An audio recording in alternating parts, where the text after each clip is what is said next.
Peace, peace, family. It's your favorite YouTube criminal Teodoro speaking as usual. I know I look a little tired and yeah, I'm a little bit. It's a kind of unprofessional way of putting the video, you know, but it is what it is. So here are my thoughts in regards to what happened with Ahmaud Arbery out in New Brunswick, Georgia. The young black man who would have turned 26 a few days ago if he wasn't slaughtered by those two white supremacists in New Brunswick, Georgia, which is in Glynn County, Georgia. It's by southern Georgia, by the Gullah Geechee Sea Islands over there. That's another topic for another day. I ain't finna get into that. But here's what I feel about personally about the whole situation is that I really don't have any sympathy to what happens to those white supremacists. That's point blank period. I really don't give a shit if their ass gets smoked out in the streets. Like, enough is enough. Okay? Like, people are cheering for, like, yeah, they got arrested. Yeah, what's that gonna do? What's that gonna do? Hell, anybody could get arrested. Anybody could get arrested. Until consequences are done, there won't be any change. People say, well, arresting is progress. No, it's not. Because technically you're arrested or in jail. Anybody can go to jail and get out. And they said with no bail. It's first of all, they'll let them off. Like the dude was those two white supremacists, one of them was a cop and the other one was a son. Just because of him being a cop, they're gonna let him off. Especially with the Blue Lives Matter crowd. Them cats are ideological extremists. They'll let him out.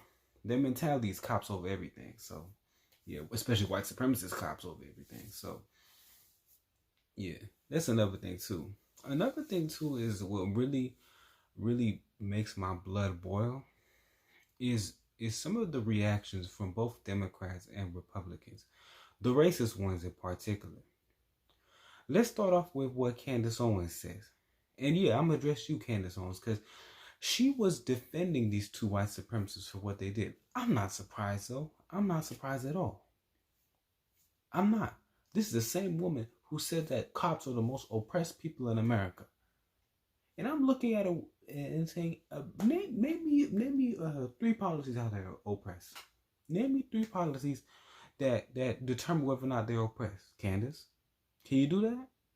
Yes, no, maybe? I don't think so. Shit, can you tell? She also said another thing too was that yeah, they're the most oppressed minority. Oppressed minority. You know what I'm saying? Damn, she should have, and she's a so-called conservative. She could at least say gun owners or something. I would have been like that could have been more debatable, especially black gun owners. But nah, like she was said, police. How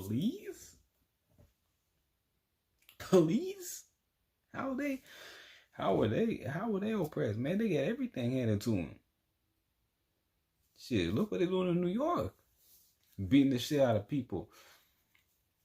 Look at what they're doing to people now. They're pulling people over, making sure that they got their mask on and telling them, hey, where you going? And stuff like that. So yeah. Talking about they're oppressed and stuff like that. I always say this, man. No matter the situation is, there will always be a black sellout.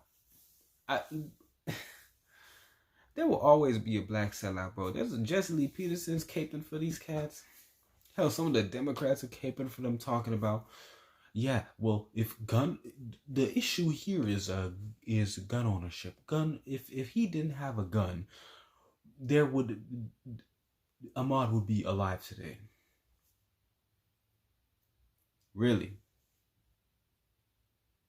Don't come with me with that bullshit. Don't ever come with me with that bullshit.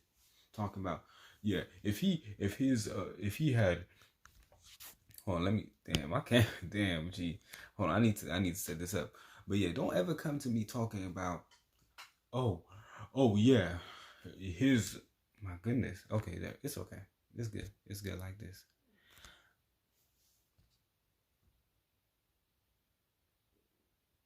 Okay, yeah. All right, it's good.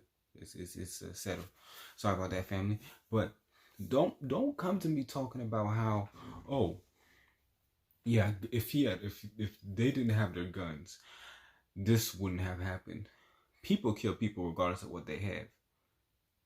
Shit, if that's the case, then why didn't, okay, let's say if guns were a determining factor of why how somebody will kill someone, then why did people behead each other and slaughter each other thousands of years ago? I mean, people were diligently slaughtering each other, eating each other, taking out people's tongues and eyeballs and shit like that. Shit, even in the 20th century, or even 50 years ago, in the 1950s, 60s, and 70s, black men were getting lynched in America and getting beheaded. They didn't use guns. They used ropes. They would shank them with machetes, sometimes decapitate them, and sometimes hang them until their head decapitates. They didn't need to use a gun. And that's a problem too. To be honest, gun control is a form of white supremacy. It's not gonna prevent white supremacy. It is the foundation of white supremacy, is gun control, and making sure that we are unarmed so others can kill us. It is a foundation of white supremacy. It is the number one step of genocide. And they're still talking about this shit. Hell, look at what happened in Indonesia with the Papuans, with the West Papuans, with the racist Indonesians and stuff. They're slaughtering them. The police mobs are slaughtering them in the hundreds of thousands, cutting their noses off and shooting them and firebombing them and shit like that. And not even firebombing them, shit. Yeah, firebombing them, shit. People can make firebombs, machetes. Shit, that is a closeted genocide. Nobody talks about that. They didn't even need to use guns. But I'll say this though. I mean, the West Papuans, I mean, they're old dudes standing up, bro. And I got respect for that. I got some respect for that shit. I put the video a few days ago on my Instagram. That old dude, he from West Papua, man. He put in that work. I'll give him that. But the thing is, I'm having issue with is that you know what the deal is. It doesn't matter the legislation or the weapon legislation that you do, the anti-lynching bill. Hell, anti-lynching, bro, I mean, anybody can get lynched. I mean, shit, there's a lynching now. What you gonna do about it? Like, it's such a loose term, and it's such a debatable term where, like, it might not even do anything. Talking about that anti-lynching bill. I mean, shit, y'all put an anti-lynching bill and nothing happened. And I hear people like Joe Biden talking about, it's a tragedy. Okay, bro, it's a tragedy. What are you gonna do about it? Y'all talking all this rah-rah shit. What y'all finna do about it? I mean, they obviously have no respect for you. They are shooting you just for being in a neighborhood. And people are still defending them. And here's the thing. If this happens, if you let these two punks get away the way you let Zimmerman get away, shit, we all gonna be killed. And that's fact. And people are gonna say, well, yeah, don't think so negative. Hold on, I don't think negative. I'm speaking facts. I'm telling it how it is. Okay? You can talk all this rah-rah stuff and, oh, well, we just need to do this and that. Yeah, but it hasn't worked. Has it worked in the past and has it worked now? No. What will work is if somebody knocks them up upside the head and take them out. That's what works. Okay?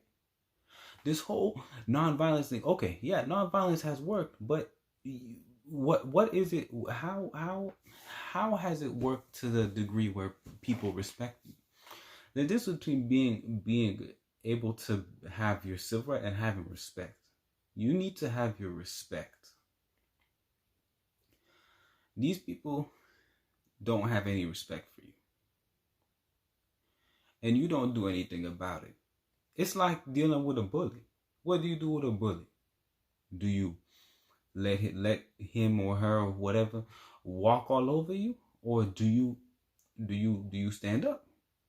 And that is the same. I'm putting the same foundation that I'm putting on standing up to a bully as standing up to them. Hell, y'all are walking around by their houses and stuff. What you finna do, G? Shit, they killed him. You ain't finna burn down their house or something? This is why the whole world looks at us as a joke. Shit. And somebody should have smoked them two asses out. Nobody does anything anymore. And that's a problem. Oh man, G. This shit pissed me off. No lie, man.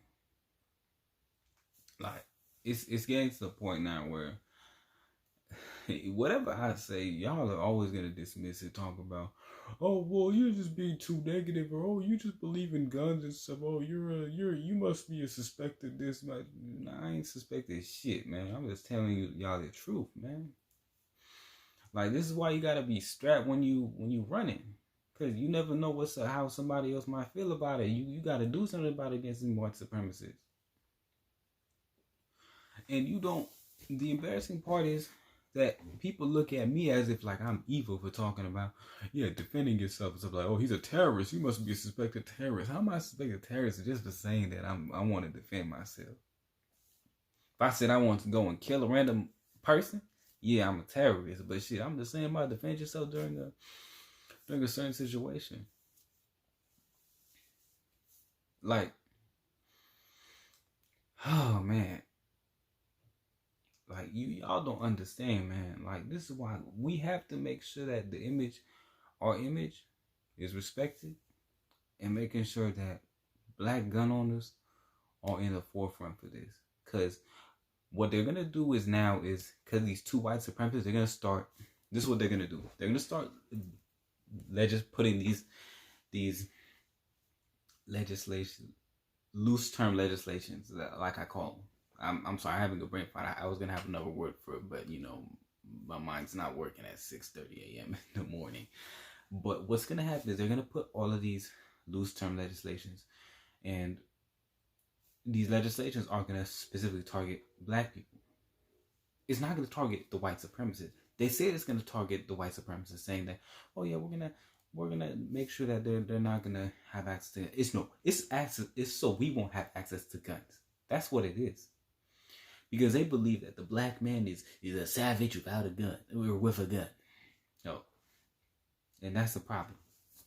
And we have to change that image, because what they're trying to do is that this is historical. They think that we're like all crazy and shit like that, because that's what they believe, because they listen to all that stupid ass shit from like the bell curve, and that we can't defer from gratification and stuff like that, which is another white supremacist apologist excuse to attack us.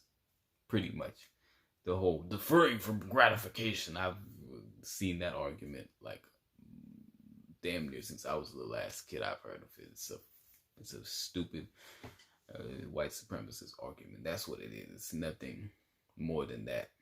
But what they're gonna use is that they won't go after the white supremacists. It's just gonna be the same way in Minnesota with the stricter gun laws with Amy Klobuchar.